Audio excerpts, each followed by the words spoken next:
salut internaute, ça me fait super plaisir d'être avec toi aujourd'hui. Et le sujet, c'est ça.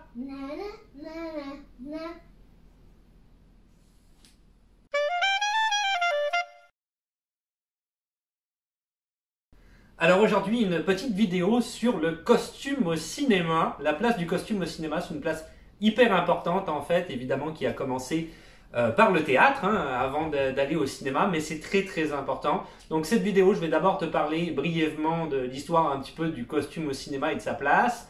Ensuite, je vais voir dans la vidéo deux personnalités vraiment hyper importantes dans le monde du costume, une américaine et une française. Donc on va regarder ça plus en détail. Il va suivre aussi, à la suite de cette vidéo-là, une autre vidéo qui va être intitulée « Comment devenir costumier ». Ça, c'est le genre de vidéo, tu sais, que je fais sur la chaîne quand même assez souvent pour aider les gens, si jamais ils sont intéressés, dans ce cas-là plus précisément, à devenir costumier. Quelle formation tu dois suivre, que ce soit au Québec ou en France. J'ai fait mes recherches. Donc tu n'es peut-être pas obligé de regarder cette vidéo-là si jamais ça ne t'intéresse pas, mais elle va suivre sur la chaîne comment devenir costumier avec le détail des formations. Mais là, on va parler du costume au cinéma et on commence tout de suite. Alors, le costume au cinéma, donc le costume d'abord, la première fonction du costume naturellement est descriptive. Grâce au costume que le personnage va arborer, on va savoir pas mal d'affaires sur ce personnage-là. On va reconnaître sa catégorie d'âge naturellement, sa condition sociale, son métier, éventuellement, son état psychologique, tout dépendant comment il est habillé, s'il est débraillé ou pas. Et évidemment, naturellement, l'époque où se déroule l'action du film. Ça c'est clair et net, je veux dire, si on est à l'époque des chevaliers, voilà, les gars ils vont être habillés en armure. On s'entend qu'ils ne vont pas être habillés en costume ou en jeans, donc à moins qu'il y ait un effet comique. Donc on voit tout de suite que juste avec le costume, on est capable déjà de déceler plusieurs choses par rapport au personnage, jusqu'à même l'état psychologique. Et ça j'en parlerai tout à l'heure, peut-être plus en détail, par rapport à deux films que j'avais choisis. J'aurais pas pu faire uniquement cette vidéo-là en désignant des films par rapport au costume. T'imagines bien que ça aurait été sans fin. Donc c'est pas possible. Pour les acteurs, le costume est très important, surtout si on parle d'une méthode acteur. J'avais fait une vidéo d'ailleurs sur ce sujet-là sur la chaîne. Donc c'est très important parce que les acteurs, en revêtant le costume, peuvent s'immerger un petit peu plus dans le personnage. Donc beaucoup d'acteurs qui en ont parlé, comme quoi le fait de faire ils font des essais au cinéma, si tu ne le savais pas, ils font des essais de costumes. Il y a tout un processus comme ça qui s'effectue avant les tournages. Donc tu as les essais de costumes qui sont faits, mais tu as aussi les tables, comme on dit, les tables rondes où ils vont lire le scénario au complet, tous les acteurs sont réunis et vont pouvoir, avec le réalisateur, lire tout le scénario et essayer de discuter un petit peu de la place du personnage de chacun et des interactions entre les personnages au cœur de la narration. Donc essayage de costumes. Si je pense à The Witcher par exemple, il y avait une photo qui avait tourné un peu partout d'Henry Cavill qui avait essayé la première perruque, mais c'était juste une première perruque et tout le monde se disait « Waouh, The Witcher, il est super laid !» Mais c'était juste un essai en fait. Évidemment, ils ont retravaillé les costumes, ils ont retravaillé la perruque, ils ont retravaillé... il avait même des lentilles après de contact qui ont été augmentées par les effets spéciaux. Donc oui, évidemment, c'était un premier essai. Donc tu vois, les costumes sont très importants. Ça permet aussi à l'acteur de se mettre dans la peau du personnage. Les costumes viennent d'abord du milieu du théâtre, naturellement. Donc si je repense plus particulièrement à Molière, Molière était quelqu'un pour qui... donc là on est vraiment dans le loin dans l'histoire, mais Molière pour qui les costumes étaient hyper importants, des fois même la bouffonnerie, les costumes étaient très exagérés, si je pense à l'avare avec sa collerette immense, évidemment ces clowns un petit peu comme Scapin, etc. Il va leur mettre du maquillage aussi qui va renforcer l'idée du costume. Donc on a réellement une empreinte là-dessus au niveau du personnage, au niveau de sa psychologie, au niveau de son historique à travers le costume. Je terminerai très brièvement avant de parler des deux plus grands costumiers. Il y en a plusieurs, mais j'en ai sélectionné deux qui pour moi étaient très importants dans l'histoire du cinéma aux États-Unis et en France. Le costumier, il faut que tu saches que pour le métier de costumier, c'est un travail qui est quand même assez versatile. Donc à moins que tu sois quelqu'un de très très connu, comme les deux personnalités dont je vais parler après, ceux qui le sont moins évoluent un petit peu partout. Donc ils évoluent à la fois dans le milieu de la télévision, du cinéma, du théâtre et même pour certains du cirque. Si je pense au Cirque du Soleil par exemple, qui ont besoin beaucoup de costumiers. Donc il y a des costumiers comme ça qui sont peut-être un peu moins connus. Ils gravitent dans ces milieux-là. Ils ne sont pas dédiés à un seul milieu. Mais on va voir les deux costumiers que j'ai choisis qui eux sont uniquement dans le milieu du cinéma. On va voir ça tout de suite. Alors la première costumière dont je veux parler, c'est Colleen Atwood. Ça, c'est une costumière qui est excessivement connue à Hollywood. Une des plus connues, il y en a plusieurs, mais c'est vraiment une des plus connues. Elle a eu plusieurs Oscars pour meilleur costume, notamment pour le film Chicago qui est sorti en 2002 de Rob Marshall. Mémoire of a Geisha en 2005, encore de Rob Marshall. Alice in Wonderland en 2010 de Tim Burton. Et enfin The Fantastic Beast en 2017 de David Yates. Donc elle a eu un Oscar pour tous ces films-là, meilleur costume. Le premier film où elle a participé en fait en tant que costumière, avant ça elle était aide costumière, elle est rentrée un petit peu dans le milieu du cinéma, je te dirais, par hasard. Elle évoluait dans le monde de la mode, naturellement, comme tous ceux qui sont costumiers. Ils évoluent dans le monde de la mode bien avant de rentrer dans le milieu du cinéma. C'est un petit peu normal, c'est des designers de mode. Donc ce premier film était Firstborn de Michael Apted en 1984. Ensuite, évidemment, elle est rentrée là-dedans. Elle travaille plus particulièrement, elle est rentrée dans le milieu du cinéma après ce film-là.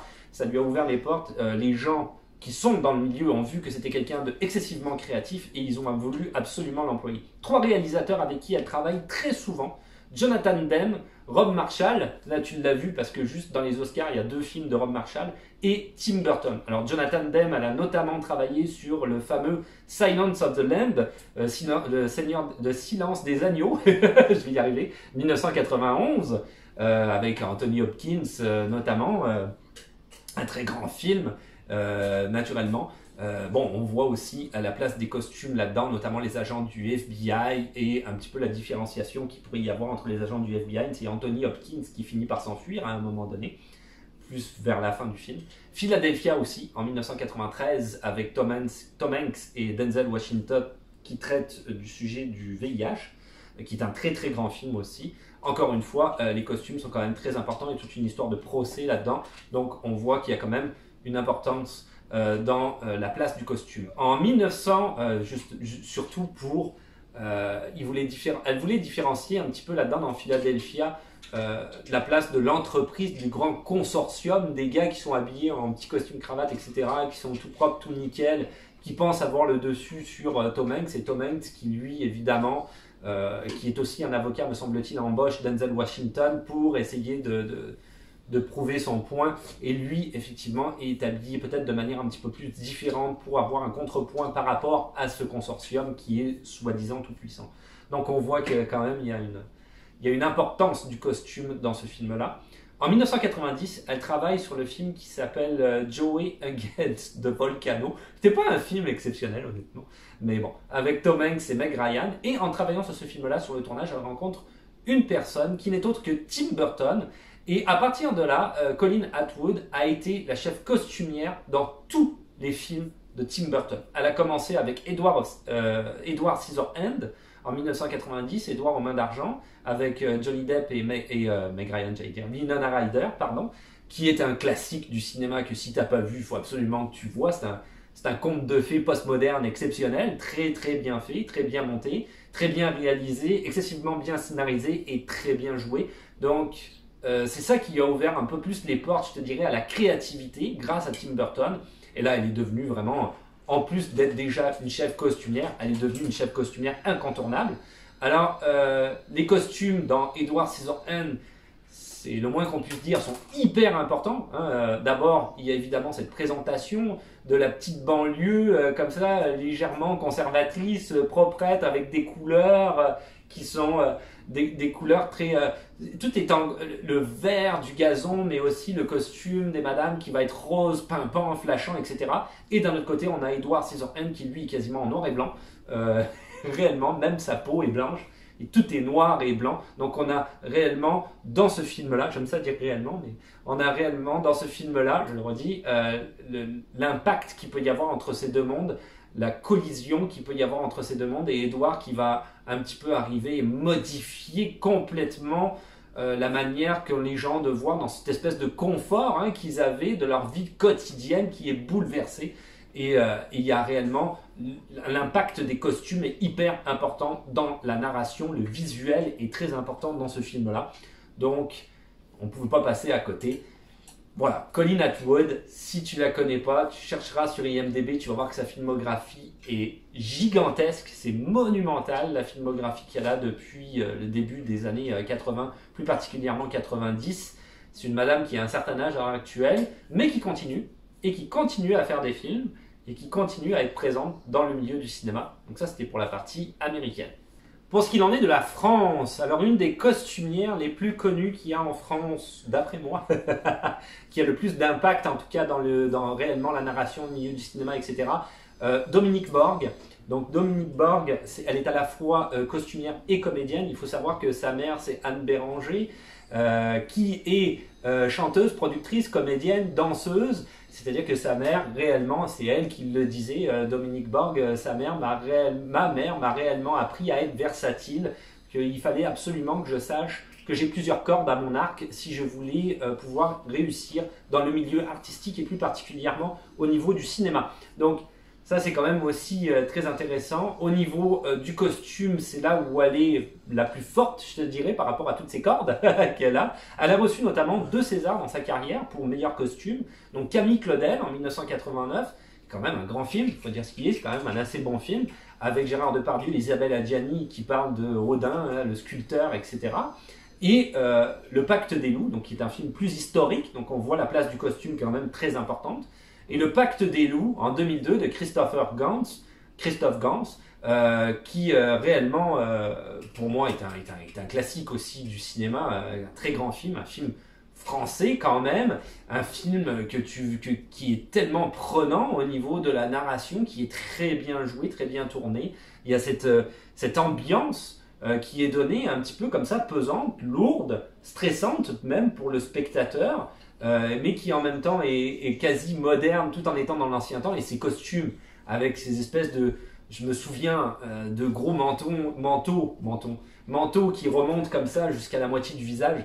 Non, il y a réellement un travail exceptionnel sur ce film-là. Elle a travaillé sur plein d'autres films, je vais en citer quelques-uns comme Tolérance, Les Misérables ou encore Homme-Femme, Mode d'emploi de Claude Lelouch, qui est un film que j'ai particulièrement aimé. Claude Lelouch, c'est pas un gars où j'apprécie toute sa filmographie, mais j'ai aimé beaucoup de films de lui, notamment je me souviens de La Belle Histoire, il me semble, c'était La Belle Histoire ou La Grande Histoire, La Belle Histoire, il me semble.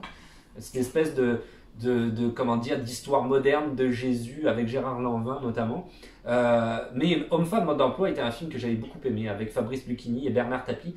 C'est un film qui vraiment était très précis dans sa narration et les personnages étaient hyper importants, la psychologie des personnages et le clash entre les deux personnages qui réellement sont dans des mondes complètement différents et qui sont obligés, face à la maladie, quelque part, de devenir amis.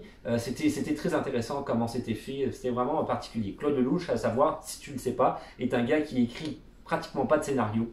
Il écrit un canevas, une histoire comme ça, très briève de ce qu'il va vouloir mettre. Voilà, tu as un petit peu les étapes de la narration, les personnages, la psychologie des personnages. Il donne ça aux acteurs et on part avec vraiment une improvisation sur le tournage du film, ce qui va lui donner, la plupart du temps d'ailleurs, des longs métrages assez longs, de plus de 3 heures pour certains, parce que finalement il décide d'en garder une bonne partie. Lui, c'est d'improvisation, donc il va couper et après au montage il va faire un petit peu sa narration comme ça. Donc c'est un petit peu spécial sa manière de travailler. Elle a aussi, on va revenir à Dominique Borg, elle a aussi participé à plein de spectacles musicaux, pas mal là-dedans. Donc Milléniane, Tour de Mylène Farmer, Roméo et Juliette, notamment, c'était elle, Le Roi Soleil, Les Demoiselles de Rochefort, tout ça c'était elle. Il y en a plein d'autres que j'ai pas cités, mais la France est pas mal bon au niveau de tout ce qui est comédie musicale, c'est quelque chose que les Français aiment par-dessus tout, a priori, ou en tout cas qui est très populaire. Et elle est en arrière de pas mal de ces comédies musicales-là au niveau des costumes. Encore une fois, les costumes ont une importance capitale dans ces comédies musicales, puisqu'ils donnent, en plus de l'époque, ils vont donner notamment l'ambiance que tu vas avoir quand même sur la scène quand tu vas aller pouvoir en tant que spectateur voir ces comédies musicales-là. Voilà, j'ai terminé là-dessus. Je vais continuer avec 2 exemples de films que moi j'ai retenus. J'aurais pu en retenir des tas, j'en ai retenu 2, ça va être cela. Alors j'ai retenu 2 films pour essayer d'un petit peu, comment dire, expliquer c'est quoi la place du costume au cinéma selon moi, selon mon opinion. C'est normal, c'est moi qui parle, donc je vais donner mon opinion. Tu peux donner la tienne dans les commentaires, ceci étant dit, c'est sûr. C'est toujours bien de partager comme ça un petit peu ses idées sur le sujet. Le cinéma, c'est quand même un milieu, c'est quand même assez large hein, au niveau de l'art et on a tous le droit d'avoir nos idées là-dessus et pourquoi pas, et même d'en débattre, ce qui pourrait être très bien et ça apporte des fois même de nouvelles opinions qu'on n'aurait pas, donc pourquoi pas. Les 2 films que j'ai choisis, le premier, Joker 2019 de Todd Phillips, avec Joaquin Phoenix notamment et Robert De Niro. Bon, tu l'auras compris, j'en parle souvent de ce film-là dernièrement, mais je pense que c'est vraiment un film qui m'a touché. C'est vraiment un film que j'ai pas mal apprécié, c'est un film que j'ai trouvé qui était très bien écrit et superbement bien joué. J'aimais bien la narration vraiment de ce film-là, où on est vraiment dans l'anti-héros et dans la perception de la psychologie de ce personnage-là et de son évolution au niveau de l'histoire, jusqu'à ce qu'il devienne réellement le Joker tel qu'on pourrait le connaître dans la bande dessinée. Donc c'était très intéressant, et évidemment les costumes, notamment le costume de Arthur, comment il est habillé du début du film à la fin est hyper important. On voit tout de suite qu'il est dans un état psychologique un petit peu débalancé et c'est marqué par son costume. Alors d'une part, la manière dont il est habillé qui est un peu terne montre au début du film que c'est un petit peu le gars qu'on n'aperçoit pas, qui est en arrière-plan.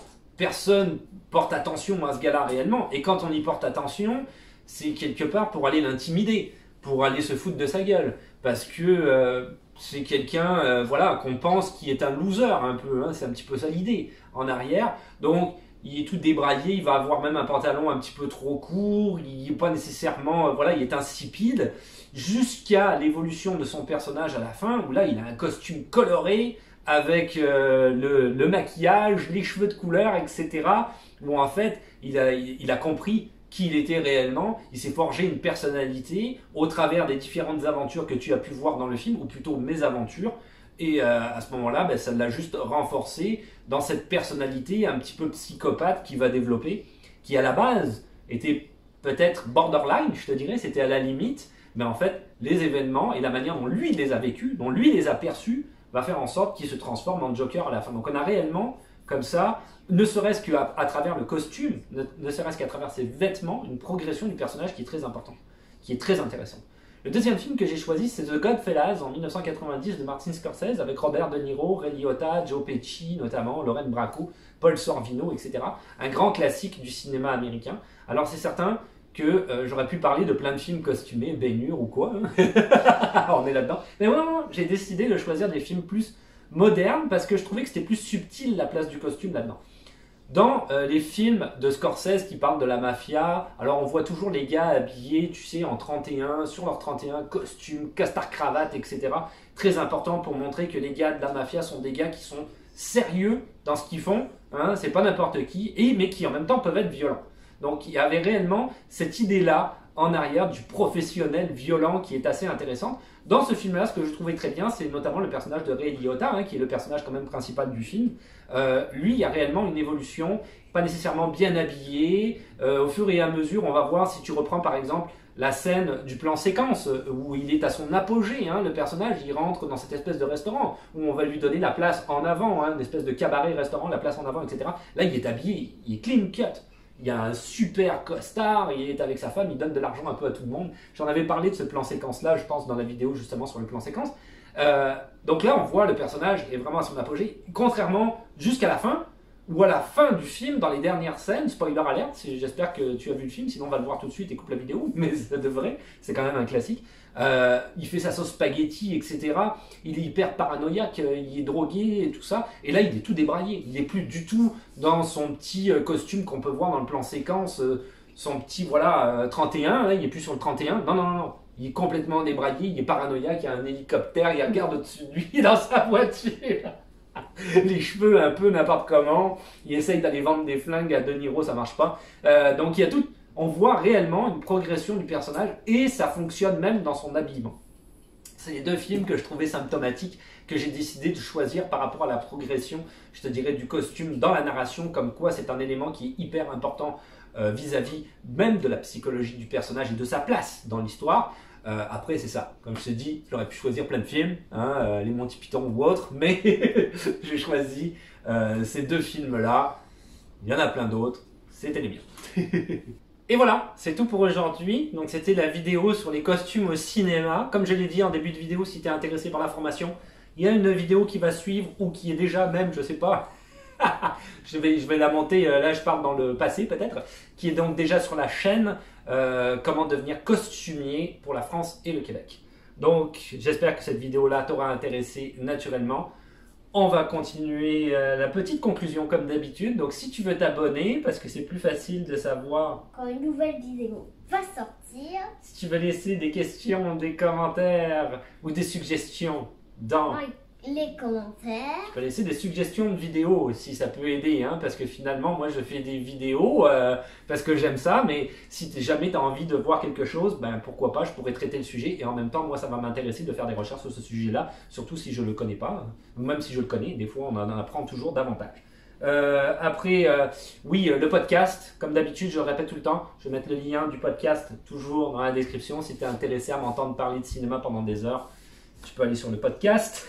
Et puis, c'est tout. Puis qu'est-ce qu'on se dit? On se retrouve à la prochaine. À la prochaine. Ciao. Bye. Je t'ai encore trompé.